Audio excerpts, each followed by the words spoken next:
O amendoim, uma leguminosa de origem vegetal. Ele por si só é rico em vitamina E. É composto por fósforo, nutriente importante para a memória. Ali tem sais minerais, como potássio, zinco e carboidrato. Servem de combustível para a produção de trabalho muscular. O amendoim tem um alto teor calórico, porém não tem colesterol. Isso por conta de ser de origem vegetal. Mas a primeira pergunta a se fazer é: de onde surgiu o amendoim? Pouco se sabe sobre sua origem, porém existem relatos de que o amendoim tenha surgido na América do Sul, no Brasil ou na região do Gran Chaco, localizada entre o Paraguai, norte da Argentina e Peru. Porém, há documentos de 3.800 a.C. a 2.900 a.C. que afirmam que a semente surgiu ao leste dos Andes, tal qual era utilizada pelos indígenas. Provas são os trabalhos de pote e vasos de barro encontrados em formato de amendoim. Sobre a planta do amendoim, ela é uma herbácea que cresce de 30 a 50 centímetros de altura. Só 10 a 15% das flores se transformam em fruto. Seriam elas as mais próximas ao solo. As últimas flores se desenvolvem-se na parte superior da planta, e na maior parte dos casos não chegam nem a dar fruto. Mas isso não é mais um problema. Existem já métodos e técnicas para poder aumentar a frutificação do amendoim de alguma forma. A profundidade de plantio varia de 5 a 8 centímetros. Para solos arenosos, é recomendado plantar mais ao fundo. O processo para poder colher o amendoim já é um pouco diferente, necessitando de diversas operações, e não só de uma, como é feita em outras grandes culturas. Uma curiosidade é que o amendoim foi provavelmente o primeiro domesticado e cultivado nos vales do Paraguai. O grão pode ser comido tanto da sua forma natural quanto em pasta, farinha, óleo e entre outros. Ele também está presente no famoso acarajé. Para poder contextualizar sobre, eu vou falar um pouco sobre o acarajé. Quando a acarajé saiu dos terreiros como uma forma de oferenda para Iaçã no século XIX, na esteira da Revolução Industrial, ele cresce em um processo de hamburguerização. E com isso, coisas são adicionadas a ele, que são pimenta, camarão seco, salada baiana, vatapá, que tem pasta de pão amolecido, camarão, temperos e azeite de dendê. Também foram adicionados caruru, que é cozido de quiabos, castanha de caju, amendoim e azeite de dendê. E hoje em dia é uma comida tradicional de Salvador, Bahia e famosa por todo o Brasil. Como será que foi o processo de difusão desse alimento? Bom, seu caminho foi longo. O processo começou em diversas regiões da América Latina, América Central e México, sendo introduzido na Europa no Jardim Botânico de Montpellier, lá para o século XVII. Mas antes, no século XV, difundiu-se do Brasil para a costa ocidental de África, e do Peru para as Filipinas, China, Japão e Índia. Agora falando sobre o processamento industrial do amendoim, os grãos podem ser utilizados para obtenção de óleo e farelo, na fabricação de produtos alimentícios, no ramo de conservas e na indústria farmacêutica. Mas as características do grão de amendoim é o que podem levar a ter um papel mais central na alimentação mundial. A qualidade do seu óleo é superior ao do azeite de oliva, o que pode ajudar na prevenção de doenças cardíacas. Como havia falado, os grãos apresentam grandes concentrações de vitamina E, que ajuda a prevenir o câncer, diabetes e doenças autoimunes e de proteína, podendo substituir a carne em países onde há escassez dela. No Haiti, após o terremoto de janeiro de 2010, foi servido pela entidade Partners in Health um composto nutritivo que tinha o amendoim como base, e era um produto alimentar terapêutico pronto para o consumo e tratamento da desnutrição infantil extrema. Por fim, no curto documentário sobre o amendoim, espero ter conseguido ressaltar a importância que ele tem e que ele terá futuramente na sociedade. Agora, vamos passar para a apresentadora Yasmin, com a finalidade de mostrar alguma receita associada a este grão tão pouco reconhecido aqui entre nós. Boa tarde, meu caro telespectador. Trouxe a chefe Gabi como nossa convidada de hoje. Bom dia, Yasmin. Eu estou muito feliz de estar aqui hoje. Que bom, afinal de contas, chefe Gabi, qual prato vamos fazer hoje? Então, para pensar no prato primeiro, eu peguei como fonte de inspiração um programa, né? O chamado Programa Mais Brasil. Um negócio mais nacional, etc. Aí com isso em mente eu decidi ir procurar um doce nacional. Doce por si só já é muito bom, né? Então um doce brasileiro vai ser muito melhor. Com isso em mente eu decidi fazer hoje o pé de moleque. Os ingredientes para fazer o pé de moleque você vai precisar de amendoim, 50 gramas de açúcar, 2 colheres de manteiga e uma caixa inteira de leite condensado. Nossa, só isso? Eu pensei que era uma coisa mais complicada. E a primeira coisa a se fazer é... Agora eu já vou aqui ligar o fogão e deixar a panela esquentando. A gente vai começar colocando o amendoim aqui na panela. Pode jogar tudo.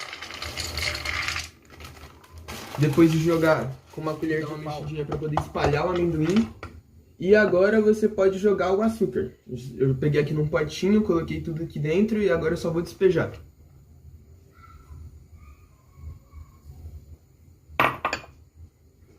Pronto. Agora o que você tem que fazer? Você vai ter que dar uma espalhada para poder dar uma misturada com o amendoim e o açúcar. E logo depois disso você já pode ir jogando as 2 colheres de manteiga.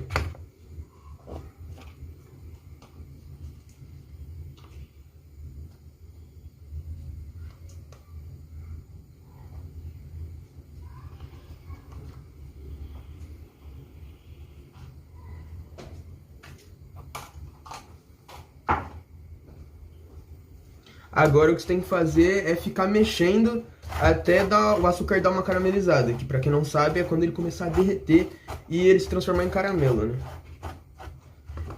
Então, sobre a história do pé de moleque, tem 3 hipóteses sobre a origem do nome, primeiramente, né?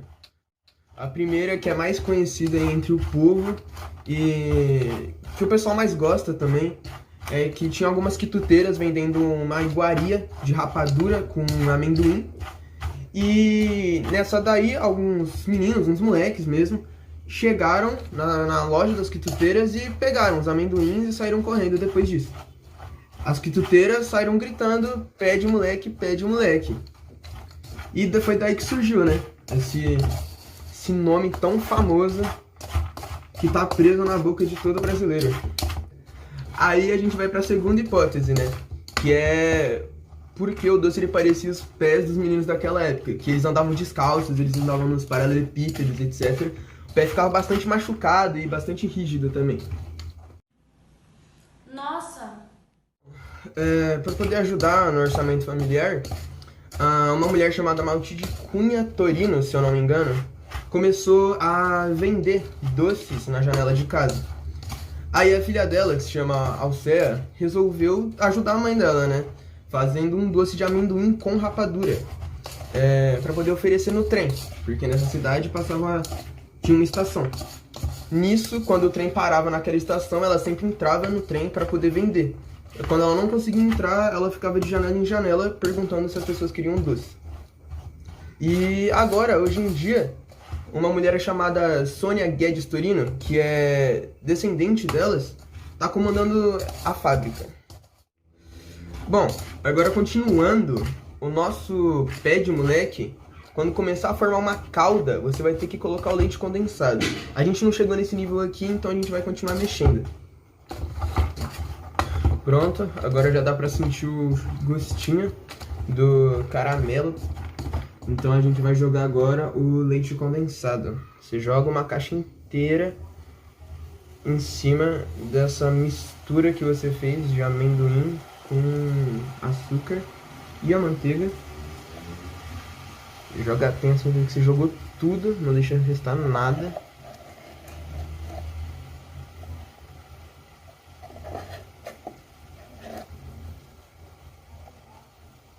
Prontinho. E agora você continua mexendo. Você vai perceber que enquanto você está mexendo já dá para poder sentir que ficou mais rígido. Mas isso é totalmente normal, pode continuar seguindo a receita aí se você estiver fazendo junto com a gente aí de casa, tá bom?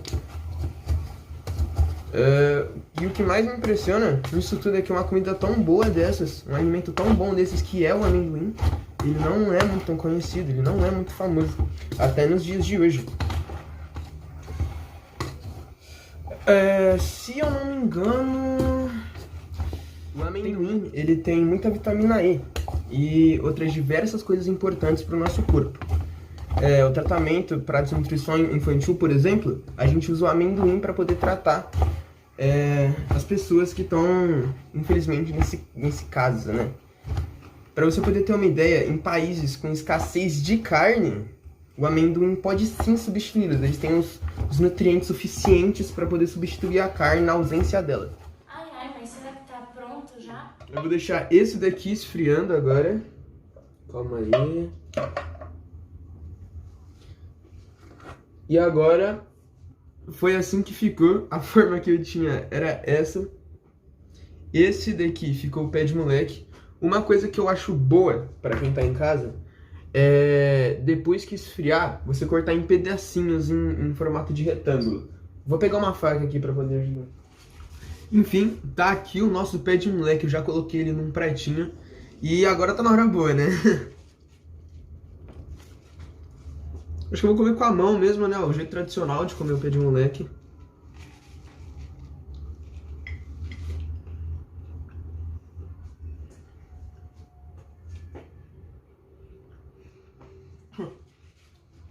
Tchau, tchau, viu, gente? Foi muito bom ficar aqui com vocês. Bom, então muito obrigada, chefe Gabi, por ensinar essa receita maravilhosa e muito famosa no Brasil. E ficamos por aqui e dizemos tchau pra chefe Gabi. E quem fizer essa receita, marca a gente lá no Instagram e a chefe Gabi. E é muito bom estar aqui com vocês. Tchau, gente!